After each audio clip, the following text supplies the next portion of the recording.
So, with all of that said, welcome to our In Conversation with Nick Googins, and welcome, Nick. Thank I'm you. so Thank you excited for to having me, see Kathy. you. Thank you. Thanks to everybody. I'm so excited to be here and to talk.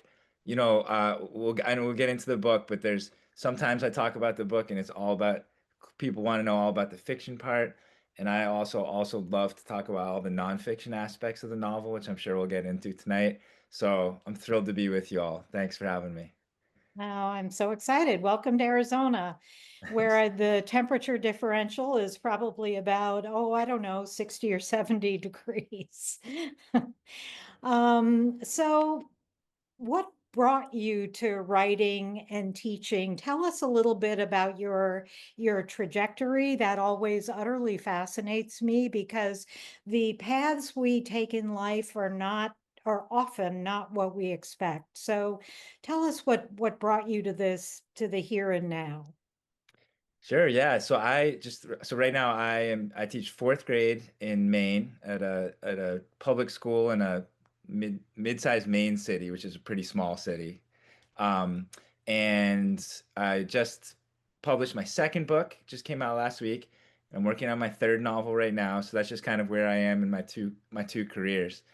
And the way I got into teaching is I do come from an activist family and background, and maybe because of that, as kids like to rebel against their parents, I really wanted to be in the military, and I wanted to be a Navy SEAL growing up. My grandfather was a World War II hero, and um, and then I read A People's History of the United States by Howard Zinn, and it just blew my mind. Just this totally different view of how maybe a lot of the world sees America. And I really wanted to kind of teach history and teach all the revolutionary history that I love learning about. And so I wanted to teach high school history. And then I was working a day job at elementary school and realized, well, I really love this. And so that's most of my teaching career has been in elementary school. And then I came to writing fiction quite late. I started writing as a journalist for very small newspapers, doing kind of cute neighborhood articles and doing nonfiction. And I still write essays. I write essays for Men's Health about culture or teaching and education. And then now in this phase of my writing career, where I'm really enjoying writing novels. And I think because of which I can get into later, but my family's activist history, activism plays a strong role in my fiction. And I think just being involved in different labor and environmental and international anti-war has just helped me kind of seeing like the long view, the long bend of justice, and trying to weave that into my writing is something I really enjoy.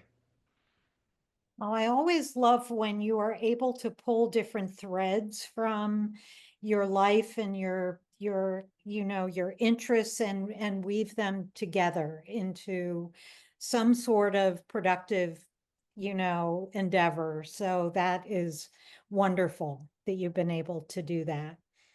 Um, so to jump over to your book, The Great Transition, which is, I know you have a new book and we will ask you to talk about that, but The Great Transition is the book that caused us to want to reach out to you and have this conversation. It is unbelievably timely in ways that I know you didn't even imagine maybe when you were writing it, but it explores a future where humanity has achieved net zero emissions after a climate, more than a crisis, a cataclysm. And it also looks back on the events that led to that great transition after, what transpired after that cataclysm. Um, and the sacrifices made by one generation, but it also focuses on the next generation. So your story goes back and forth between the two, and sort of from a global sense, it seems that we are rocketing toward that cataclysm. Do you really think it's human nature that we have to get to that point where it's truly unlivable before we take any meaningful action? No, I so in the writing of the Great Transition, I even though it depicts a scientifically very bleak outlook of some things that very well may happen, such as the collapse of the West Antarctic ice sheet and rising sea levels.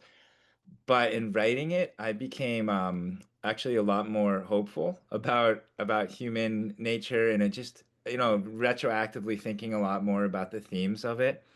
And I think one thing that I really came to believe, like after during writing it and afterwards, is that like not only are we good people at heart, like I've seen this so many times in small natural disasters that happen in New England are much more small scale than I think what you all deal with in the West, but ice storms, power outages, things like that where people come out for each other, for total strangers, without being asked, and do this just naturally. And I think it's really in our genome that that's why we're so successful as humans, because we are good at cooperating and helping the pack, helping the collective.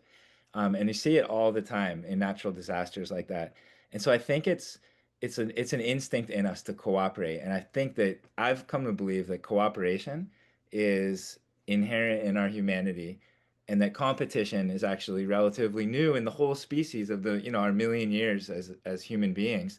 Competition, like on this scale that we see for resources, is relatively new, in the form of capitalism or whatever kind of economics you want to call it.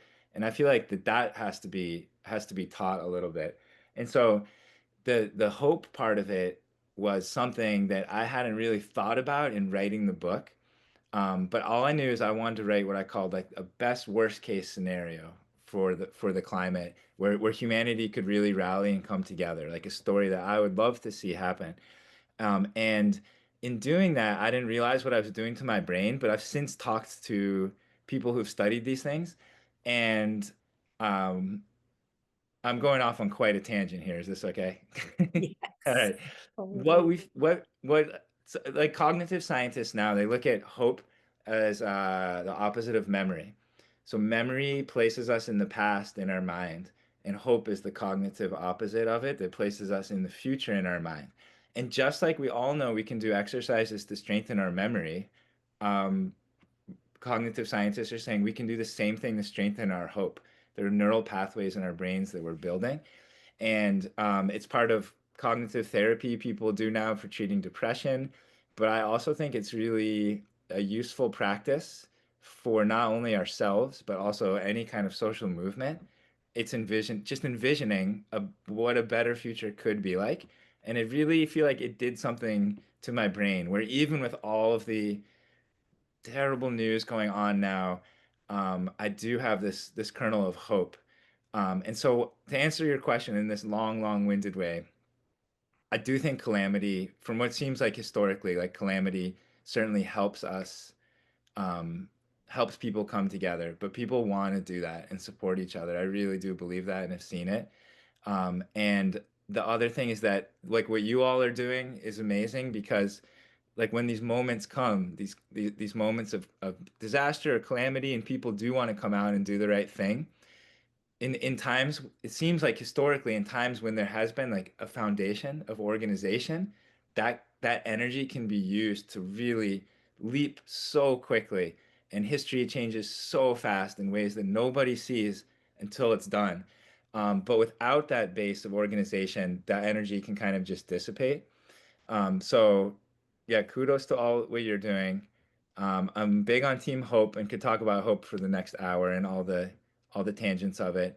And I do think that we want to come out and help each other. And yeah, those intense moments can certainly accentuate that and help that. But I think it is in most people most of the time. Well, I think it was, in fact, I know it was the hopeful part of your book that attracted us because doom is not, that's not a language I speak, or I try not to. And I really do appreciate your saying that, I mean, as Sundra put in the chat, hope is a discipline, Yeah. and you can train yourself into it, just like you can train your memory. So I really appreciate that Yeah. perspective. Yeah, and I think, Um, one thing that I just think about, like there is, and as the danger of of blind hope or baseless hope and just leaving it at that, which I think of more of like an American optimism almost of like everything will be fine. But like I don't know, I feel like real hope is a belief that things can change and knowing that it's going to take some work to get there. But I would just, I was thinking the other day like I wish I could go back in time and take like audio recordings over the last thousand of years of all these times in the most darkest moments of human history when people have said there's no hope. And so, thinking back to like the times of feudalism and monarchy that existed for hundreds of years, and people were out there for sure saying, this is wrong. We shouldn't have this system. And there were people definitely saying, like don't be an idiot. This is just the way things are. You got your head in the clouds. You got to grow up and be serious because this is never changing, and this is just the way it is, and it's always going to be like this. And people are, and it's not true. And so it's like feudalism, monarchy, slavery, apartheid South Africa, the Soviet Union. Like I had this great conversation with a amazing author named Kristen Godsey, who wrote an incredible book called Everyday Utopia, which was I found so inspirational, a nonfiction book. And Kristen had interviewed, she's a scholar in Eastern European studies, and she had interviewed people in Eastern Europe whose loved ones had taken their own lives, saying during communism, saying things like, the wall is, I'm never going to see Paris. I'm never going to be free. Communism's here forever. And they'd written these in suicide notes. And then a week later, the Berlin Wall falls. And, to things like that, we just never see, we never know what's coming. And to be hopeful and be envisioning a better future, yeah, like maybe we won't see it come to fruition in our lives, but if we have that, I think if we have that vision in our minds, and we're working towards it, and then through a calamity or something, a moment of opportunity arises, like we'll be ready for that, versus if we've been desponding and given up and pessimistic. And it's just like, the history of our species is just over and over again in really, really bleak, long periods of time. We're so creative and adaptive, and we keep figuring out ways to overcome. And so, even though I know this is like a brief, very terrible moment in our nation's political history, taking a little bit more of a long view, I think is what keeps me a little bit hopeful about it. And in the novel, that's what I thought like there's some people coming together and not only um, passing what needs to happen for the Department of Emergency Transition, which is just a fictionalized version of the Green New Deal.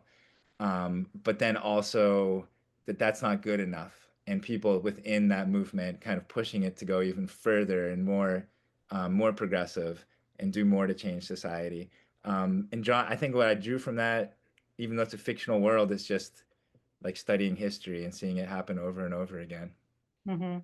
Yeah, I've always said, what is it? The arc of history bends toward justice, but it needs a lot of help. Yeah. Yes, I love that. So, um, so in terms of the novel, it's in two stages. The transition is really multiple transitions, as I read it. The rich and the plunderers, continue to plunder and utilize the workers as basically slave labor at first. And then the workers rise up, they seize power, but apparently still leave some of the oil exploiters unscathed and in place. So the Great Transition was really a multi-step and partial. And as the book progresses, I mean, obviously we don't see what the end of all that is, or whether the transition really does achieve all it was trying to achieve. So, what does that sort of multi-stage process mean to you?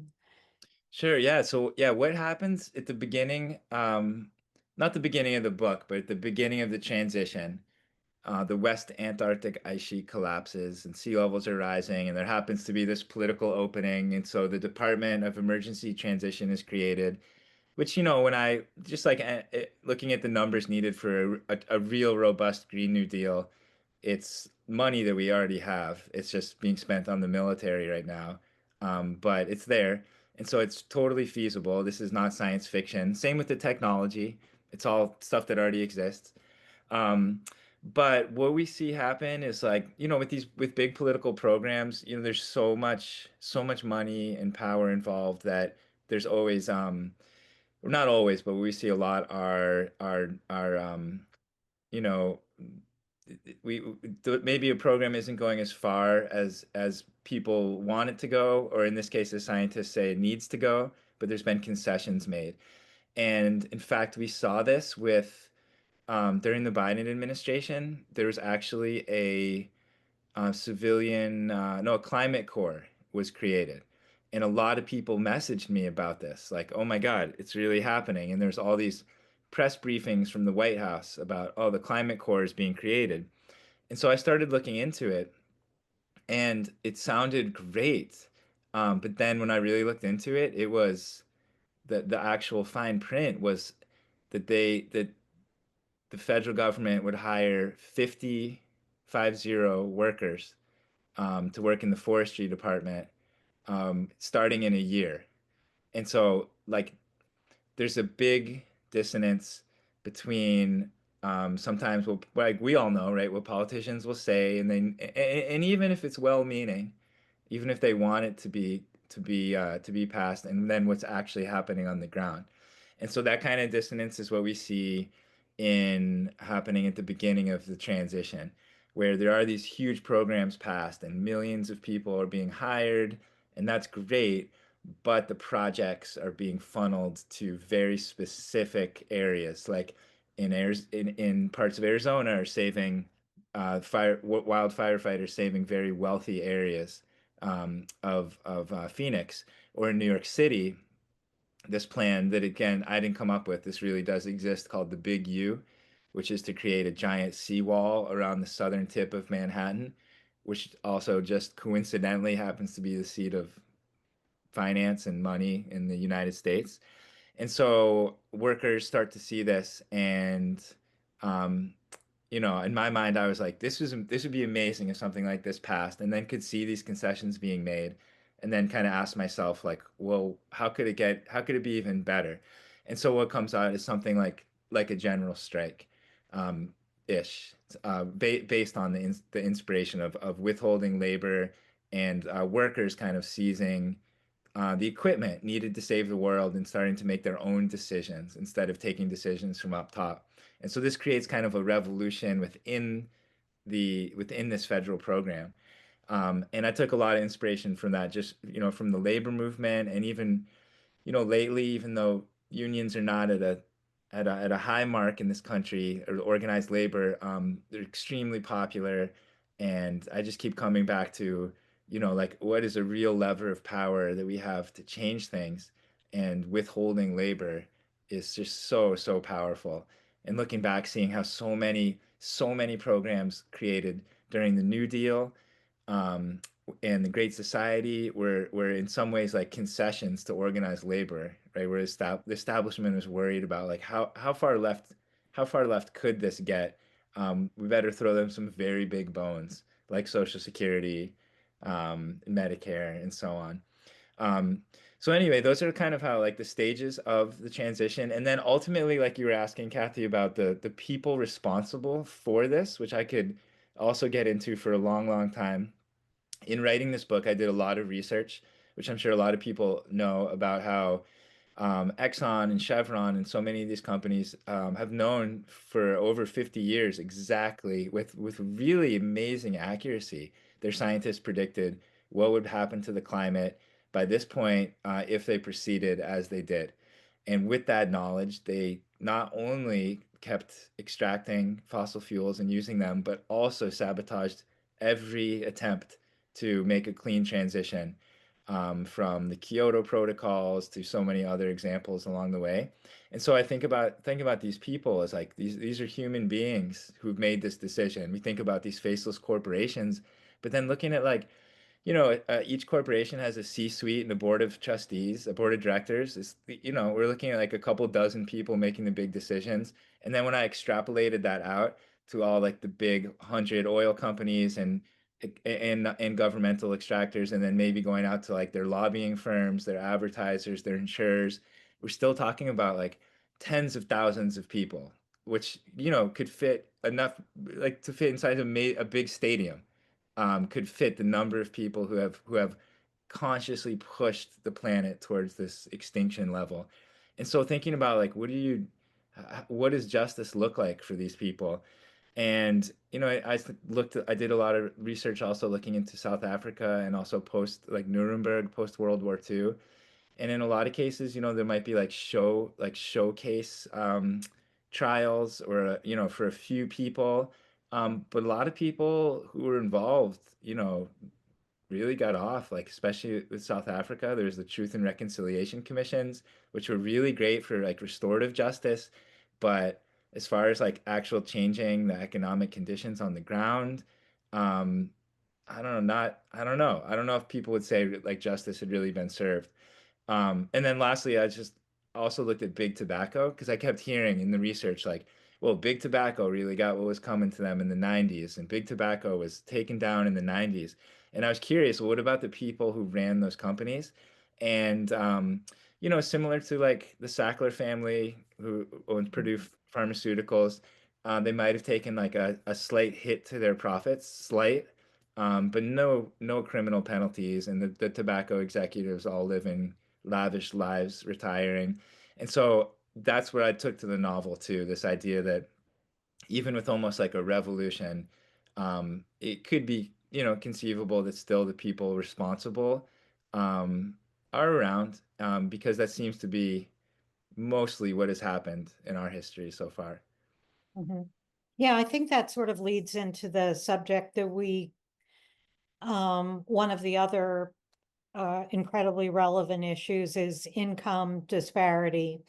And in the book, one of the characters describes the Great Transition by saying, the rich are coming off a 200-year rager that burned our planet to the ground, and we're the cleanup crew. So, I mean, we have a huge class gap. It's just getting bigger. It is truly a second Gilded Age, probably a 20th Gilded Age. Um, but there have been, collapses. It is very, very cyclical. So, why do you think that those changes don't stick? Why do you think, we go through these huge backlashes once we have made certain advances? Yeah, that's such a good question. Like when you were mentioning the Gilded Age, the progressive era came out of the Gilded Age. Like that was a good kind of many good things came out of that. But right, but why doesn't it stick? I mean, it might be again just going back to South Africa's example, like when apartheid was dismantled, like the legal system was dismantled, and the Truth and Reconciliation Commissions they have, I mean, were quite incredible. Like we can talk more about justice and vengeance later, but I use a lot of teachers now, including myself, use what's called a restorative justice model in our classroom. And it's so powerful when a kid who's caused harm is sitting and hearing from others, like how they were have been affected by what this kid has done. It's so powerful. And in the Truth and Reconciliation Commissions, there's these amazing videos of, jailers in the same room now listening to activists describing, to their faces, you did this to me and tortured me in this way. And that is really powerful. And there's so much, I think, good that came out of those commissions. But like at the end of the day, there was not an economic transfer of power, where a lot of the ruling elite still held land and uh, controlled a lot of the economy. And so a lot of the problems, like it wasn't, everything didn't, a lot of problems festered. And so it just makes me wonder if, like so many good two steps forward, one step back, but if the economic power in a lot of ways is at the root of the problem. And as long as a smaller number of people are allowed to hold so much wealth and so much power, it's like we're gonna have to constantly, they're always gonna want to take back more. And I guess this is just something else that came out of came out of the book, where I really wanted to, I was working the summer I came up with the idea. I was working installing solar panels in Maine, and it was 2018, which is important because this was the summer where Alexandria Ocasio-Cortez had won her primary. And so it Mhm. was basically all but guaranteed to win her seat. And so it became a national figure, much like Zorhan has in the New York City mayoral race right now. And so I had never heard of the Green New Deal before I heard suddenly this new congresswoman is talking about this. And I felt so hopeful. Like I had never, ever heard a hopeful plan voiced that could actually get us out of the climate crisis. And it did something really electrifying to me, which, just as a side note, is why I think it's so important to be voicing. Like, it's so important to be fighting back against all the evil happening, but we have to be voicing like our visions of the future, because that is what's so electrifying, I think, and can galvanize people like nothing else. And so I really, that captured me, where I was started fantasizing as I was installing solar, like what if somehow we threaded this needle, because Bernie was also going to run again. He had just announced, we thread the needle, the Green New Deal is passed. Like I could work on the solar core, and like what an amazing thing that would be to be able to share, with like grandkids someday. Like, I spent a couple years fighting for the planet. And so that's kind of went into the fiction as I transferred over to be writing the novel.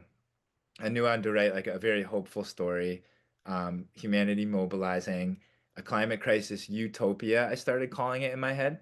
But a utopia, because I knew I wanted to set it in the future, like after we had won, and what would that world look like. But a utopia, um, as from what I knew then, I've learned a lot more about utopia since. But utopia meaning like, oh, everything's perfect, everything's fine. Um, Thought like, well, we learned to, as writers, like we need conflict. That's what builds a story. So like, how do I write a utopia? Where's the conflict? And for that, I remembered this one book I had read by Ursula K. Le Guin, an amazing science fiction writer who passed away recently. And she wrote a book called The Dispossessed, which is set on an alien planet and an alien solar system. But as far as a political novel, it is so good. And it was so helpful for me, because what I learned rereading that was that she creates this drama, and the tension and the conflict is that the utopia is under threat. And what are people going to do to keep this great world that they have built from falling apart?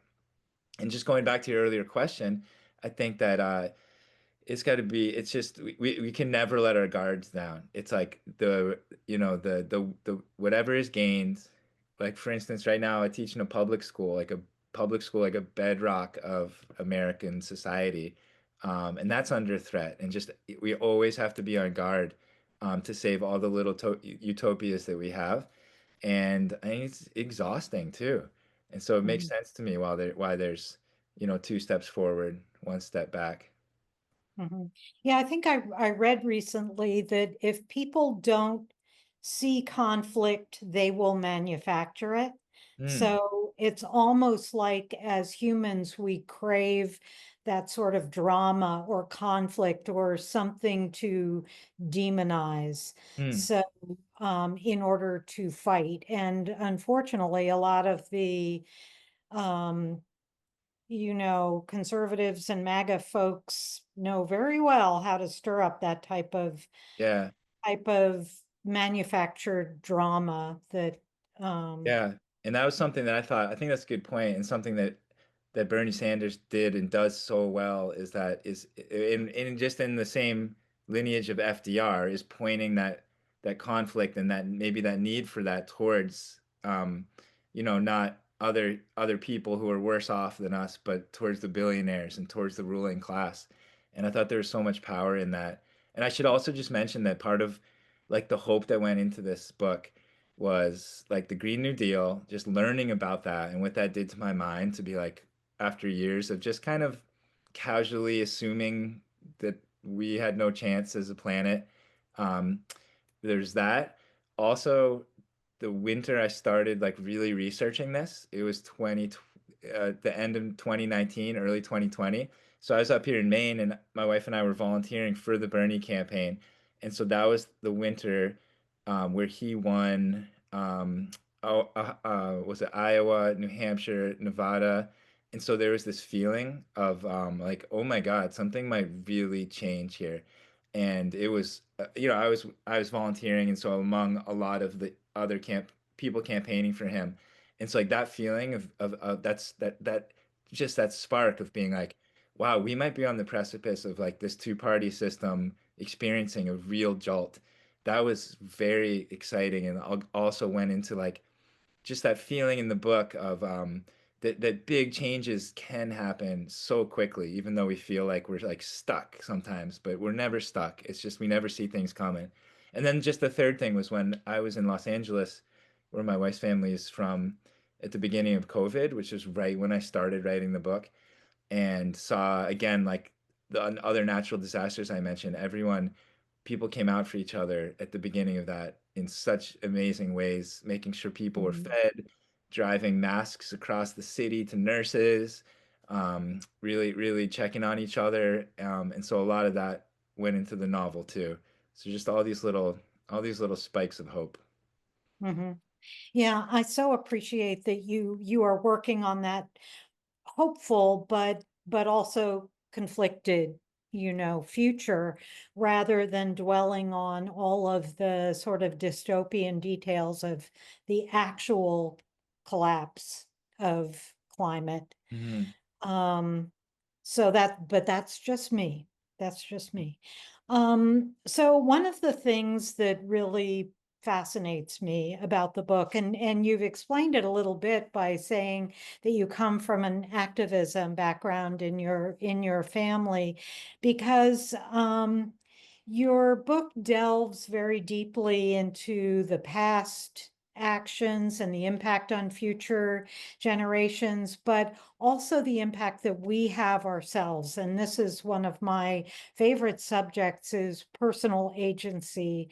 So in the book, the mom, Christina, doesn't wait for someone else to save her. She and you say she is not counting on those in power to do the right thing. So how do you feel about the impact of individuals on social change? And one of the things that I think you've sort of wrapped around that is the fact that it's like nothing changes for a long time and then suddenly it changes.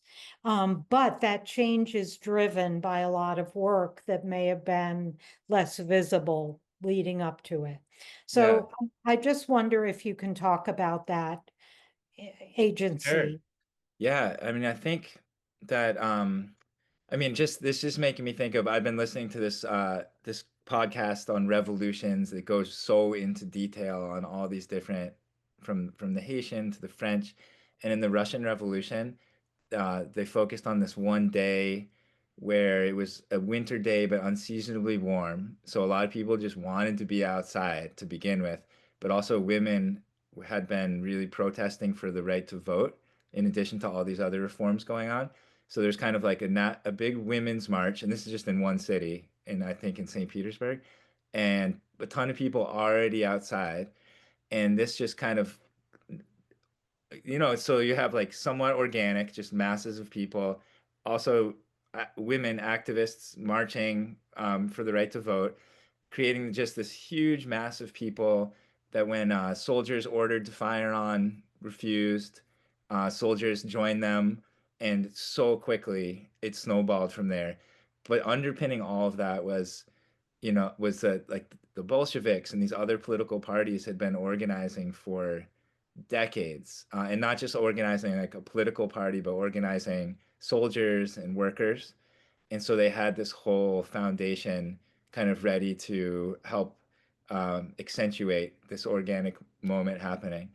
And so again, just about I feel like there's just all these examples of similar things that maybe it's like, it's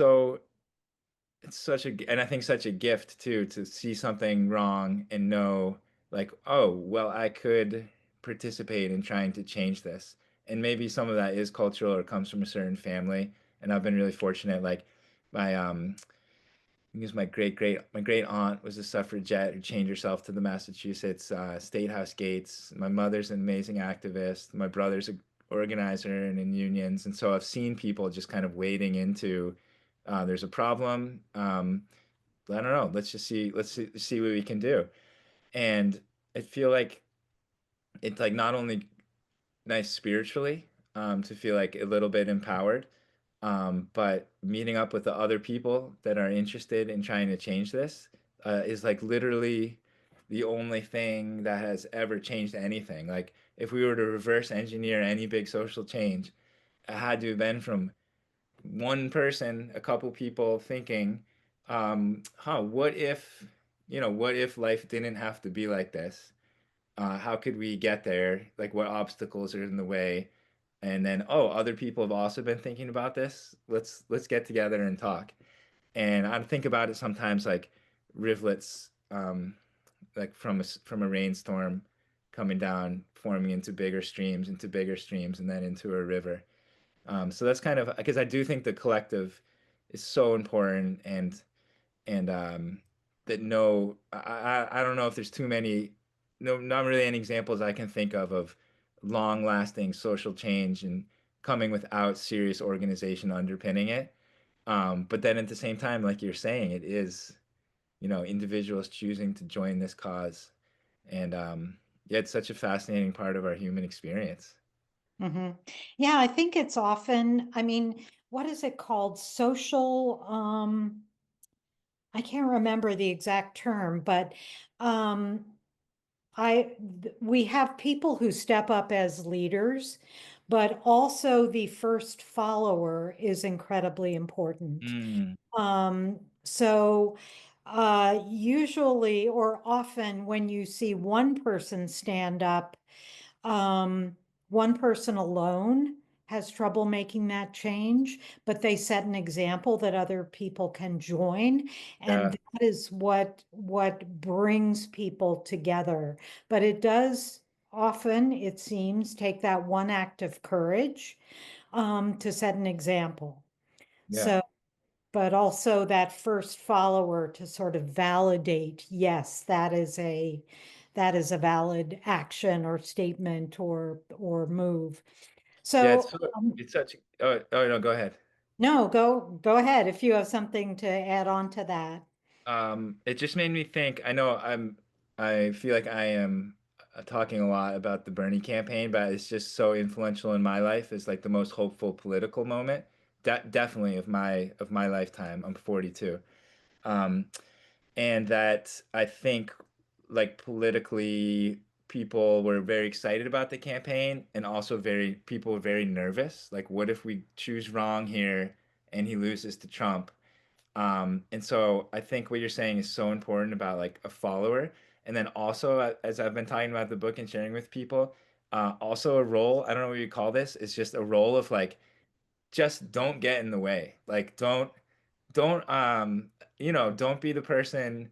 like, well, this might not be a good idea. We should be cautious. We should be careful. So I'll tell people sometimes if you're not ready to lead, or at least like join a movement, the least you can do is just sit back and be open to the idea that like the status quo has to change. Like this status quo is killing us slowly.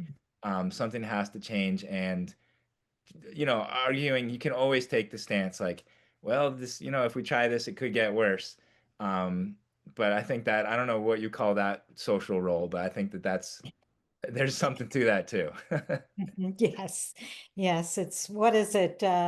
Lead, follow, or get out of the way. Get out of the way. Yeah, yeah. Or It's the just way you. quietly support from the sidelines. Yeah.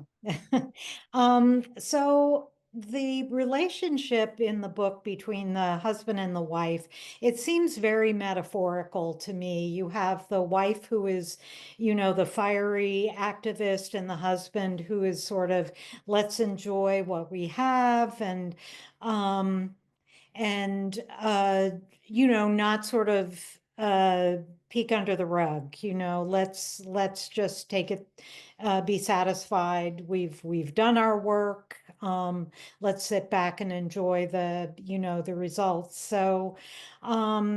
So excuse me for spoilers for those of you who are who haven't read the book yet, but it doesn't work out between them. So what does that mean to you? That I find that so interesting, Yeah, in terms of what it means to us today.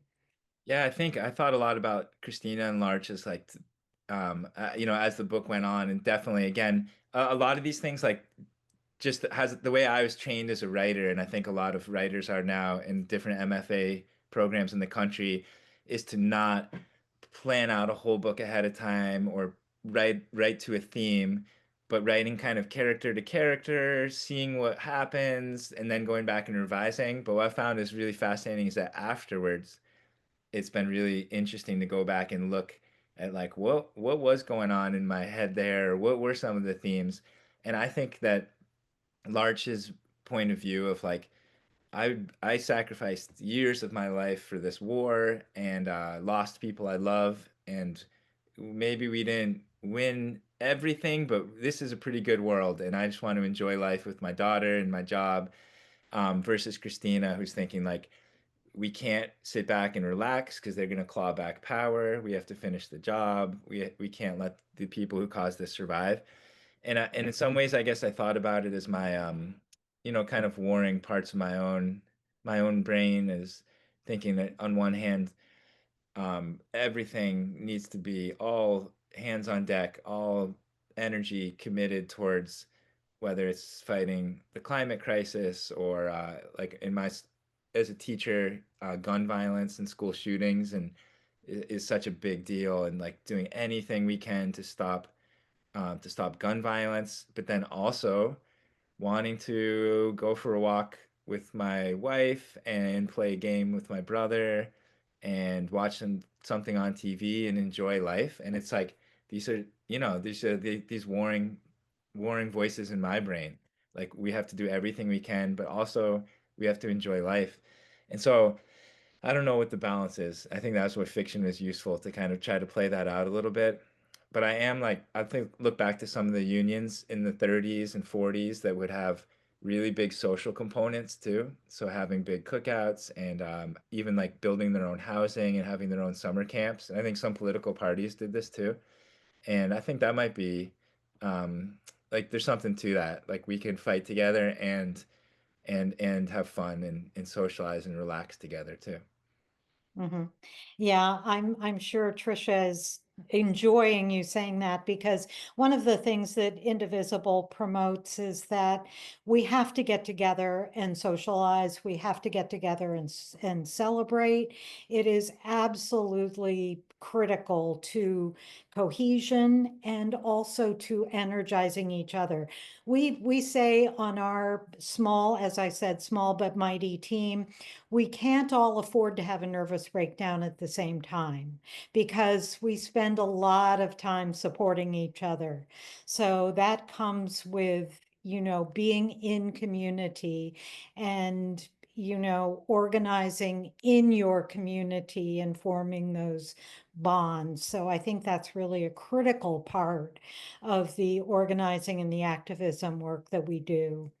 So I have one other big theme that I want to get into, and that's propaganda, because that was one of the undercurrents that sort of flowed through the book. Emmy, who is the daughter, Christina, the mom, Larch, the dad, Emmy, the daughter, she has grown up sort of breathing in the propaganda or the belief that everything is great. The zero emissions days solved everything. And there's nothing but smooth sailing going forward. And she definitely learns that that is not the case. There are a lot of powerful actors who are still working to claw back power and reverse that, those changes that have come to address, the climate cataclysm. So, can you talk about that? Propaganda can be used for good, for ill, but we definitely see a ton of propaganda being part of our ecosystem right now. Yeah. Yeah, it makes me think of the like in our society right now, like the amount of advertising or like corporate propaganda is so immense and powerful as to create the idea, right, that this is just the only world that's possible. This is as good as it's gonna get. And never mind all of the greenwashing propaganda that the fossil fuel companies Mhm. are doing in promoting their green energy initiatives. While that's 1% of everything they're doing. um, but I do think, like, yeah, good messaging is important for sure. But I don't know, like, one thing I feel like hearing since the last presidential election is like maybe more establishment Democrats just thinking like, oh, the message is the messaging. It's a messaging problem. How do we message to young men? How do we message? But without any substance behind it, I don't know how much propaganda, how much it can actually do. Versus, like, I don't know, like, I'm looking at my local teachers union. Um, like, we want to work on like publicizing victories, however small they are, and like letting people know what their collective action has achieved. And I think that's the kind of thing that can be really electrifying and kind of create a snowball effect. And then I do wonder, as far as like, yeah, countering the just the immense amount of money in corporate advertising is, I've heard some really interesting ideas, really out there ideas, which, by the way, so many things we take for granted today, from like libraries to public education to, like, in California, every inch of the beach is public land. These were all considered crazy out there ideas at one point.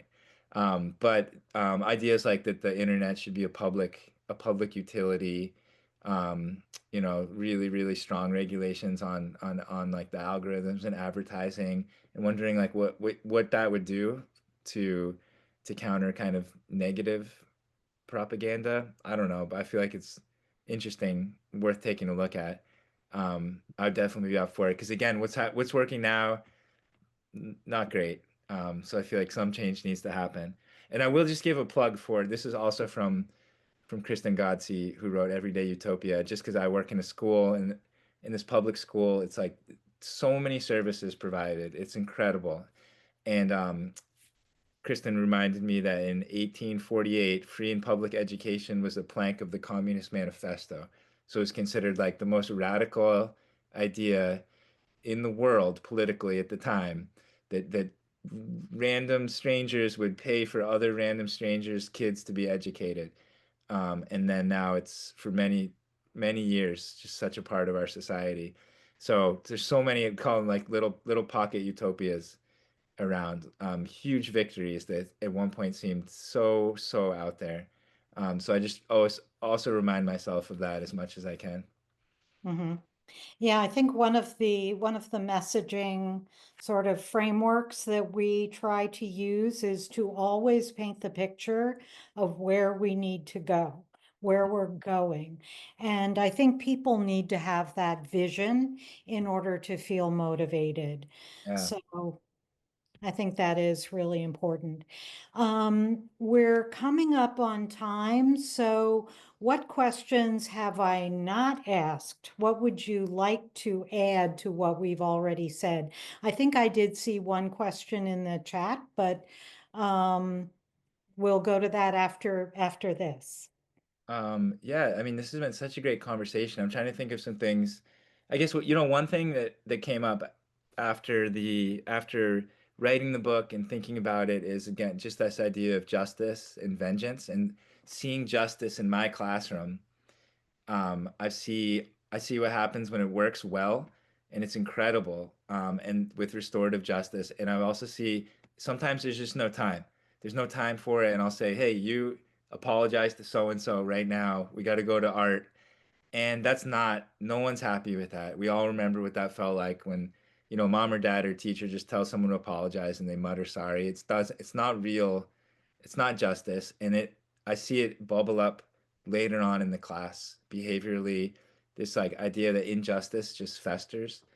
And I think a lot of people will trace, Trump's rise and the Tea Party's rise back to the Great Recession, where no bankers, zero bankers were held responsible for so much damage, and that sense of injustice just festered Yeah. and had to come up somewhere. And if the Democrats weren't going to put someone on trial, do something serious, it was just so easy for the right to come in Mhm. and take advantage of that.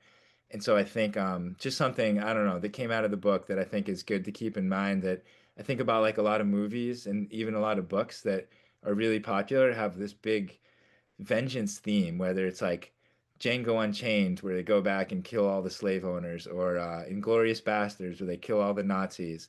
And there's such an appetite for that. And that makes me wonder if it's because we never see any real justice in our society, whether it's like the Sackler family getting a slap on the wrist, or the Boeing executives sending deadly planes into the air and pretty much fine. And so that makes me wonder what a if a political party were to take, corporate justice seriously, I feel like there would be like a lot of political headwinds for that. I think people would be excited about that. Um, so that's just yeah, just another kind of one little Mhm. nugget that came out after reading it too. But what Yeah. were if we have another few minutes, you said there's some question or two? Yeah, no, but before I get to that, I also want to ask about your new book. This Oh yes, very yes. fortuitous timing. We're thrilled to be able to have you on when there's a brand new book out. So can you say Thanks. just a few words about that? Yeah, yeah. The Frequency of Living Things is about three sisters, and I'll just make it super brief. But two of the sisters are one-hit wonder rock musicians, and they had gotten their big hit 15 years ago, um, creating a song as part of this social movement, the Mosh for Women's Lives. So kind of supporting women during a really difficult time in the 90s, going to abortion clinics. And now in the present moment, they haven't been able to hit another hit single. There's some big legal troubles, and just when they could use a lawyer most, their mother happens to be a brilliant civil rights lefty lawyer. Their mom has just left on a fictionalized version of the Freedom Flotilla going to break the Israeli blockade of Gaza. And that's kind of the narrative engine of the novel. And I'll just mention, just on a sad political historical note, I started this 10 years ago when Oh, Gaza was under total blockade. oh, And now, so sadly, it's oh. timely back in that. But that's what the book's about. It just came out last week. Wonderful. Yeah, I know that we've dropped some links to purchase that in the chat. Sundrop, do you want to come off mute and ask any questions that we received?